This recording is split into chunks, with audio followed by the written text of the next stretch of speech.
Welcome back. There was once a young man named Daniel who lived in a small town at the edge of a bustling city. He came from a humble background. His father worked as a mechanic in a dusty garage, and his mother stitched clothes for the neighborhood to earn a little extra. Money was always tight, but love and discipline were abundant in his home.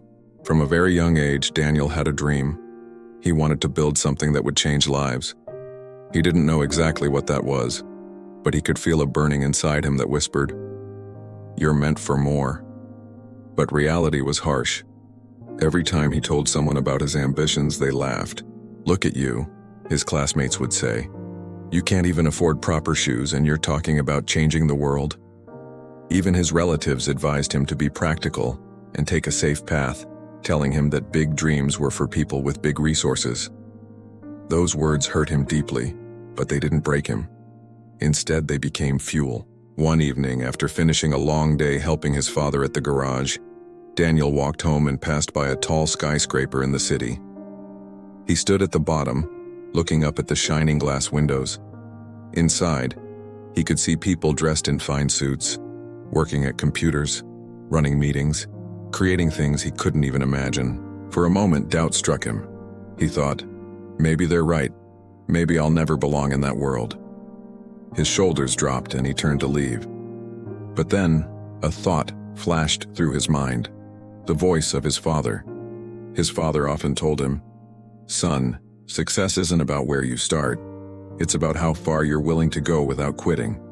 Remember, even a mountain is climbed one step at a time." That night, Daniel made a decision. He would not allow his circumstances to define him. He would study harder than anyone else, learn every skill he could, and fight for his dream, no matter how many times the world told him no. The road wasn't easy. While others his age partied or relaxed after school, Daniel worked multiple jobs. In the mornings, he delivered newspapers. In the afternoons, he studied at the library. At night, he worked at the garage with his father. Many days, he went to bed with aching hands and a mind so exhausted he thought it might break. But something kept him going. The belief that this struggle had meaning. He reminded himself, "If I quit now, I'll just prove them right. But if I keep going, I'll prove to myself that I was born for this." There were countless failures along the way. He applied for scholarships and was rejected again and again.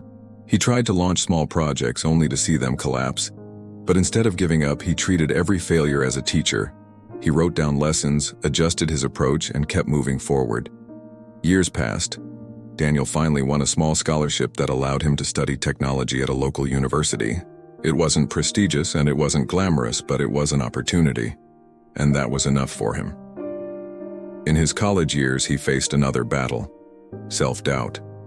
Surrounded by students from wealthier families with access to expensive laptops and tutors, Daniel often felt like an outsider. But rather than envy them, he doubled his effort.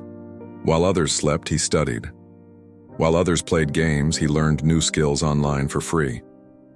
One professor noticed Daniel's relentless determination and took him under his wing. "You remind me of myself," the professor said. "It's not the resources you have that determine your success, but the resourcefulness you build." That single sentence stuck with Daniel like a guiding star. After graduating, Daniel launched a small startup. At first, no one believed in him. Investors slammed doors in his face. Friends distanced themselves, saying he was wasting his time. Some nights he sat in his tiny rented room staring at his computer screen, wondering if he had made the biggest mistake of his life. But each time he remembered why he started. He wasn't doing this to prove others wrong. He was doing it to prove to himself that dreams are worth chasing. He was doing it for his parents, who sacrificed everything so he could have a chance. And he was doing it for that boy who once stared at skyscrapers, wondering if he'd ever belong. Slowly, things began to change. His idea gained traction. One client turned into two. Two turned into 10. Eventually, his work began to attract attention. Investors who once rejected him started calling him back. His company grew, employing people from his hometown, giving jobs to those who once told him dreams were impossible. Years later, Daniel stood at the top of that same skyscraper he once looked up at as a boy. He gazed out over the city, his reflection shining back at him from the glass window. In that moment, he realized something profound. Success was never about proving others wrong. It was about proving himself right.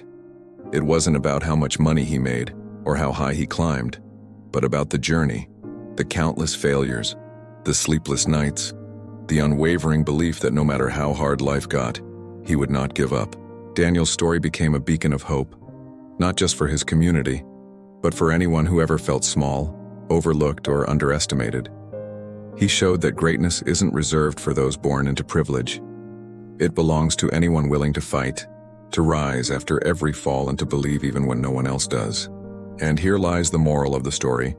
Life will test you, break you, and make you question everything you believe about yourself. But the difference between those who succeed and those who quit is not talent, luck, or wealth. It is the relentless refusal to give up. So when life pushes you down, rise. When the world doubts you, believe. When everything seems impossible, take one more step forward. Because every mountain is conquered, every skyscraper reached, and every dream achieved, one step at a time. This is Motivoons. If this story inspired you, don't forget to subscribe and join us for more powerful stories that keep your fire alive.